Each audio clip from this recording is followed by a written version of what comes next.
关卡展示，这次我们直接开始第4关军事列车关卡，使用替换成黑杰洛造型的杰洛，武器使用天空霸与杰洛手炮。按照前3部的惯例，第4关我应该要使用第4装甲艾克斯，不过由于上一部影片我们聊到杰洛光剑，所以这次就从杰洛出发，谈论一下戴夫的近战系统。先说一下为何我这次会使用龙岩刃的杰洛的原因，一来是因为我不喜欢灭多斩一直滚的动作，所以想尽量以普通砍击为主。龙岩刃可以与普通砍击搭配使用，弥补普通砍击的一些问题。二来是龙岩刃命中目标时会有斩肉感，可以看到一些近战系统上的重点。至于不使用 S 级猎人杰洛的原因，当然是因为那类线上版默契角色招式都已经太自动化了，不适合我这个玩法。首先要单刀直入的说，戴夫的近战系统我对他的评价很差。戴夫的射击战只要关闭自动瞄准发射小红弹，多少还可以找回完全做洛克人的感觉，但是近战就真的没办法。戴夫的近战完全没有打击回馈感，玩起来有一种很飘的感觉。一般游戏的近战是玩家砍到目标受伤后可能会变慢或停止动作，让玩家可以继续发动连招，但是戴夫完全没有这种设定，玩家的攻击丝毫不影响他将要揍你的速度，攻击越多受伤越多。戴夫的战力斩有5刀，但通常砍到第2刀玩家就已经被敌人攻击了。说到这，就该来谈一下龙岩刃了。龙岩刃在原作 X4 砍击到目标时，会让整个游戏都变慢，也就是打击回馈感的效果，俗称斩肉感。戴夫的龙岩刃也有去做这样的设定，但做成攻击命中时，只有玩家自己会变慢。再加上线上版一开始没有给龙岩刃无敌效果，这个斩肉感只会增加自己招式硬直时被攻击的机会而已，以至于过去要用龙岩刃的很小心。龙岩刃是直到 DNA 系统时装，官方才给予它无敌效果，只不过当时已经强度膨胀很久了，这个强化也就没多少人重视了。至少有了无敌的龙岩刃，斩肉感不会因此变成累赘，有了斩肉感多少就能提升一点玩近战的手感，当然这也只是稍微提升而已，要做到像原作的近战打击感，只靠这个曲线的斩肉感还远远不够。接下来我们再来聊聊近战上的灭多斩与护盾。近战上的护盾不用说，就是让玩家挥砍时至少有个基本保障，避免发生越攻击越受伤的糗事，也避免让近战角色还没贴到人就在半路上身亡。至少早期的大护盾是出于这个目的，只是后来随着强度膨胀，护盾越来越逆天，玩家能贴着 BOSS 不断使用灭多斩，如同轮锯般在 BOSS 身上不断切削。不过这基本上是由于戴夫的技能太强才能这样贴，原作洛克人是没有再这样玩的。而灭多斩原本在原作是玩家专设计漏洞的游戏操作技巧，让玩家可以免受目标受击后的无敌判定，持续对目标进行大量伤害输出。不过我自己是觉得戴夫的灭多斩已经不是操作技巧，而是被迫只能去玩这个。前面说过戴夫的普通砍击实在太过没效率又危险，没有护盾的情况下，近战也就只能用灭多斩这种砍完立刻离开的打法。官方曾经还拍影片推广这种操作方式，虽然最后因为 PV 玩家的抱怨有做一些小调整，不过那是过去 PV 玩家的故事，这里就不多提了。只是官方这样宣传灭多斩，多少会让我有种连基本的近战打击感都没做好，就去宣传游戏的设计漏洞，给我一种好的不学学坏的感觉。而且近战武器发展到最后，我觉得也只是给他更多的被动技能，让他触发更多的强化 buff 以及射出额外招式。近战武器除了因上面的灭多斩调整有被分成冷却型与充能型外，作为不同近战武器打击敌人时手感差异，我是觉得官方没有将他们表现出来，算是蛮可惜的一点。影片至此第1部分结束，接下来要进入第2部分。影片来到第2部分，我们再继续刚才的话题。我前面有说到我不喜欢灭多斩一直滚的动作，而产生这个一直滚的元凶，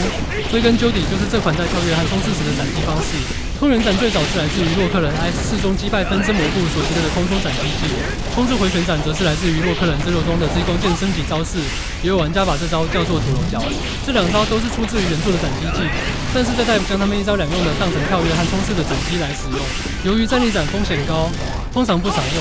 其结果就是这款玩近战时大多都在回旋中。还有戴夫没有墙上挥砍，在墙上一挥刀就只会空元斩直接落下。在高速移动时，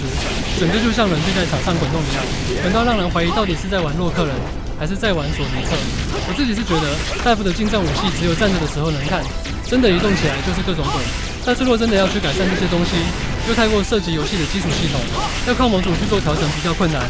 所以比起射击，我是比较放弃近战的。另外，这边说一下，这个武器模组虽然叫天空霸，但其实并没有做出原作的除弹效果，单纯就只是紫色光剑而已。应该说整个戴夫都不怎么重视除弹的设定，大多数的子弹基本上都打不掉，只能靠无敌、护盾、盾牌之类的东西去挡。若遇到海量怪物发出的大量弹幕攻势时，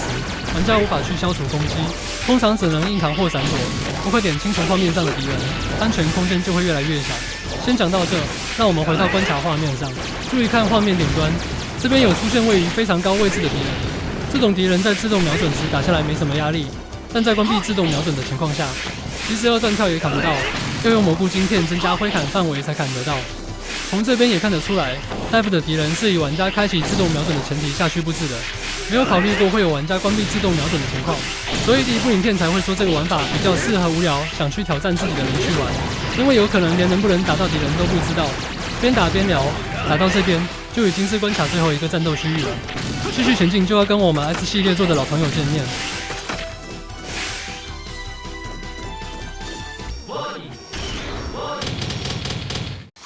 登场的是为了要打倒洛克人艾克斯而从地狱中复出的复仇鬼爸法 Make Two。说明一下，这个爸法与冲熊号的 BOSS 在原本的 Dive 里，爸法是 IK1 的版本。然而 Dive 在 CPT 时，其实资料内的例会，棕熊号上的爸法是 X3 的版本，所以应该可以推测早期官方应该就是要让棕熊号以这个造型登场，而不知道是什么原因。我在想，可能是爸法 Make Two 的建模没赶上，以至于最后棕熊号上的爸法被改成 IK1 的版本。因此，我这边使用的是将棕熊号上的爸法改回 X3 版本的模组，模组资讯一样会写在资讯栏上。另外，不知道是不是官方要让它符合复仇鬼的形象，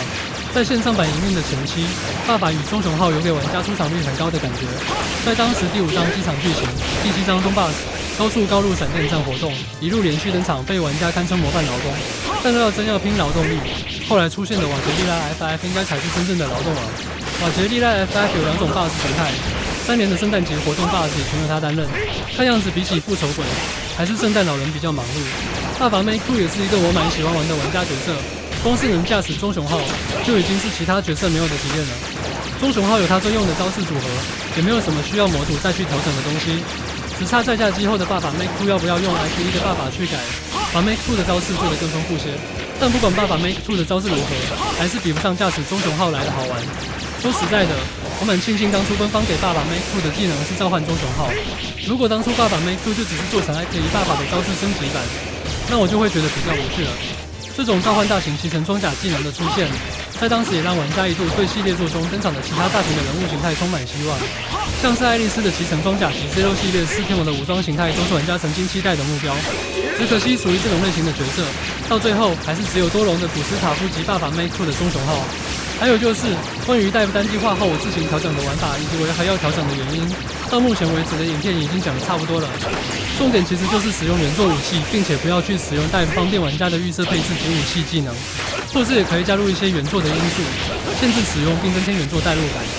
像是只能使用角色自己的武器 X1、X2 的艾克斯不拿光剑 ，X3 以后的艾克斯才拿光剑之类的。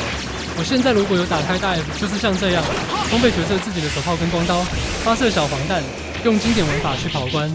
顺便说一下，究极装甲、猎鹰装甲以及潜影装甲这3套是我最爱用的日常巡逻用角色，